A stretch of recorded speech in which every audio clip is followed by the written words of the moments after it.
सो आज हम पढ़ेंगे अल्ट्रा स्ट्रक्चर ऑफ माइटोकॉन्ड्रिया। ठीक है, उसका जो पहला सब यूनिट है वो है यूनिट मेम्ब्रेन। ठीक है, जो हमें 11 पॉइंट्स में ख़त्म करना पड़ेगा। ठीक है, तो उसका जो सबसे पहला पॉइंट है, mitochondria are powerhouse of cell. Mitochondria का काम क्या है? एटीपी जनरेट करना है, इसलिए उनको powerhouse of a cell बोला गया है। ठीक है, दूसरा पॉइंट है surrounded by 2 lipoprotein membrane, that is outer and inner membrane.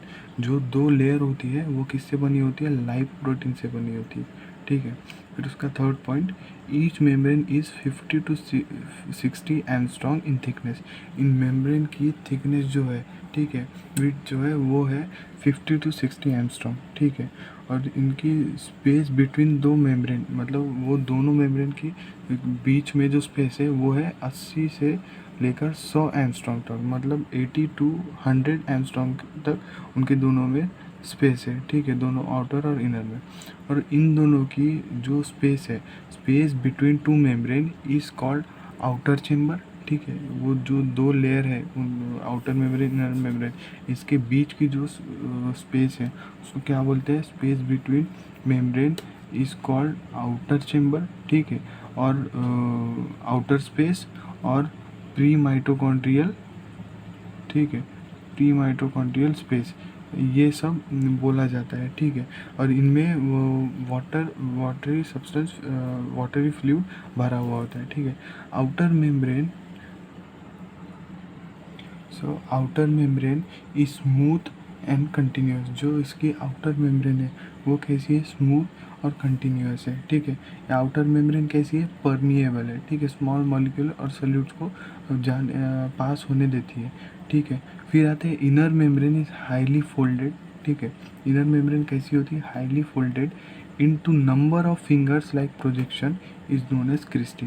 जब आप इनर मेम्ब्रेन देखोगे, ठीक है, इनर मेम्ब्रेन जब आप देखोगे, सो इनर मेम्ब्रेन में जो फोल्ड्स होते हैं, जो यहाँ आप डायग्राम देखिए, ठीक है, ये डायग्राम में जो ये वाली जो फोल्ड्स है इसको बोला गया है क्रिस्टी यहाँ पे।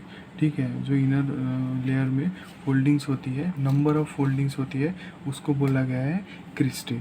ठीक है, तो फिर अगला पॉइंट में हम जाती है, ये जो क्रिस्टी क्या करते हैं पता है क्या? ये cristae increase surface area for enzymatic activity. Enzymatic activity होने के लिए ये क्रिस्टी क्या करती है? अपना मतलब सरफेस इंक्रीज कर देती है।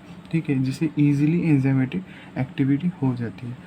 ठीक है, फिर उसके बाद होता है inner membrane is selectively permeable. अब यहाँ क्या होता है, जो आउटर मेम्ब्रेन हमने देखी थी वो परमिएबल थी, वो सल्यूट पार्टिकल्स को जाने देती थी। ठीक है, यहाँ क्या होगा कि ये कुछ सिलेक्टेड पार्टिकल्स को ही, यहाँ बोला गया सिलेक्टेड परमिएबल, तो ये क्या होगा कि सिलेक्टेड पार्टिकल्स को ही पास होने देगा। ठीक है, उसके अलावा कोई भी नहीं जा सकता।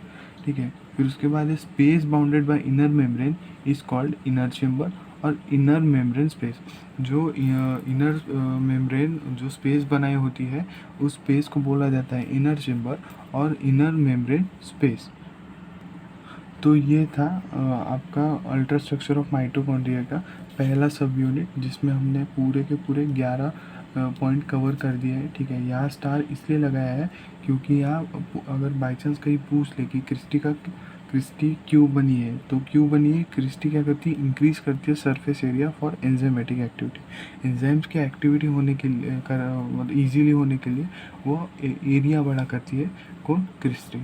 तो ये हो गया यहाँ पे। तो अगले वीडियो में हम पढ़ेंगे अबाउट मैट्रिक्स।